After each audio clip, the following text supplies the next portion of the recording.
भाव योगी संत नंद लाल की असीम असीम जय जयकार हो। बाबा बलदेव की असीम असीम जय जयकार हो। यहाँ उपस्थित सभी आत्माओं को मुझ आत्मा का अभेद भाव से नमस्कार नमस्कार नमस्कार। बाबा गुरुदेव एवं भक्तों के चरणों में मेरा कोटि कोटि प्रणाम।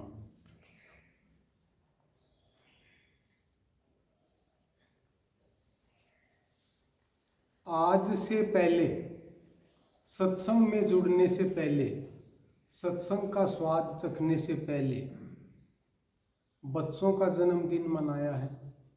परिवार में जन्मदिन मना के पार्टी की है, इकट्ठे हुए हैं, खुशियाँ मनाई। और उसमें ये भी कोई दो राय नहीं है कि बहुत खुशी मिलती थी। लेकिन आज जब हम बाबा का जन्मदिन मना रहे हैं और बाबा के जन्मदिन की पार्टी कर रहे हैं, पार्टी करना इकट्ठा होना, मिलजुल कर बातें करना।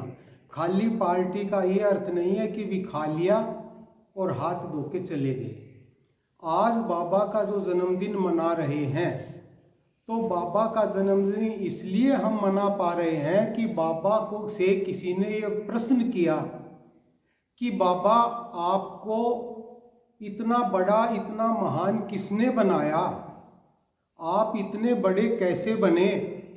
तो बाबा का क्या जवाब था? बाबा का ये जवाब था कि पहाड़ को बड़ा किसने बनाया? जिसने पहाड़ को बड़ा बनाया उसी ने मेरे को बड़ा बनाया। तो ये काम क्यों संभव हुआ? बाबा महान क्यों बने, बाबा बड़े क्यों बने? कि बाबा ने अपने जीवन में कोई भी कार्य किया तो हमारे गुरुदेव की जो संतमणि में प्रवचन है, उनके पढ़ने से हमें सत्संग में आने के बाद में पता चला कि बाबा के बारे में हमने ये सुना कि कहा गया कि जगती पीवे छान छान, बाबा ने पीपी छानी है, हमें बाबा की कथा सुनानी है।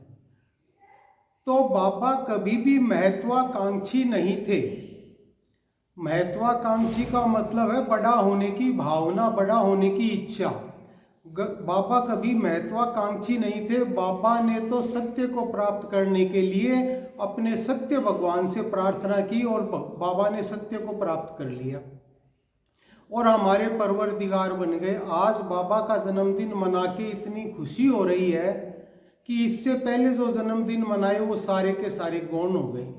कि जन्मदिन भगवान का मनाना ये बड़े सौभाग्य की बात है। भगवान का जन्मदिन मनाने का अवसर उन्हीं को मिलता है जो शुद्ध आत्मा है, सात्विक भाव वाले हैं, शुद्ध हृदय वाले हैं। नहीं तो इस संसार में तो बहुत से लोग हैं, वो भी जन्मदिन मना सकते हैं, लेकिन हमें जन्मदिन मनाने का अवसर क्यों मिला? कि जैसे अभी बताया कि कल अमृत वचन सुना कि धैर्यता धारण करना, मधुरता प्राप्त करना। तो ये चीज़ किसने सिखाई और ये चीज़ पढ़ने का अवसर क्यों मिला? ये इसीलिए मिला कि सत्संग से जुड़े। अगर सत्संग से नहीं जुड़ते तो क्या करते?